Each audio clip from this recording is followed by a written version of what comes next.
নমস্কার বন্ধুরা, বাঙালির ভুড়ি ভোজে আপনাদের স্বাগত। তো আজকে আমি বানাবো মাছের তেল, মাছের ডিম, বেগুন আলু দিয়ে ভাজা। তো এখানে মাছের তেল আর মাছের ডিমটা নিয়ে নিয়েছি, এখানে আলু কেটে নিয়েছি, এখানে বেগুন আছে, কাঁচা লঙ্কা চেরা আছে, পেঁয়াজ কুচি করে কাটা আছে। কড়াটা বসিয়ে দিয়েছি, কড়ার মধ্যে আমি তেল দিয়ে দেব। মাছের ডিমটার মধ্যে আমি হলুদ, নুন মাখিয়ে নেব।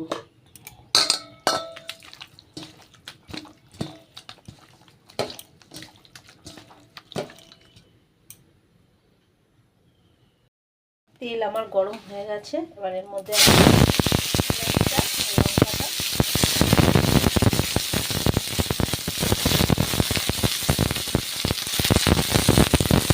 লঙ্কাটা দিয়ে সুন্দর করে ভাজা করে নেব।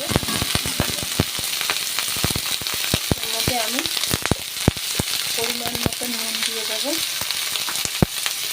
হলুদ দিয়ে দেবো, অল্প সামান্য একটু লঙ্কার গুঁড়ো দিয়ে দেবো।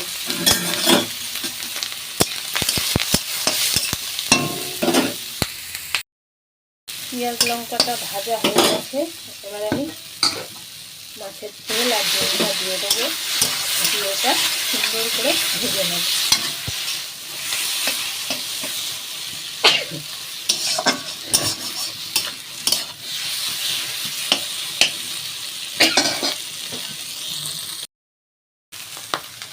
মাছের তেলটা আর ডিমটা আমার সুন্দর করে ভাজা হয়ে গেছে, এবার এর মধ্যে আমি আলুটা আর বেগুনটা দিয়ে দেবো। এবার আমি ততক্ষণ অবধি ভাজবো যতক্ষণ না এটা থেকে পুরো ভাজা ভাজা হয়ে তেল ছেড়ে দেবো।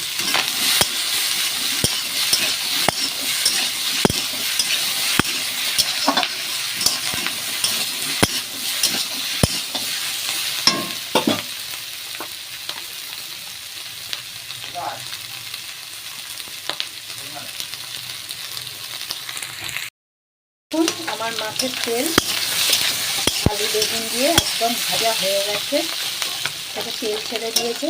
এবার কিন্তু আমি এটা নামিয়ে নেব। একদম সুন্দর করে ভেজে নিয়েছি।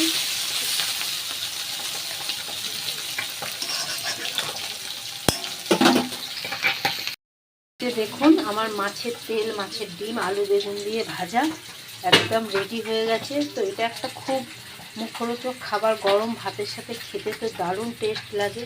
তো আপনাদের যদি রেসিপিটা ভালো লাগে আপনারা এইভাবে একবার বানিয়ে খেয়ে দেখতে পারেন।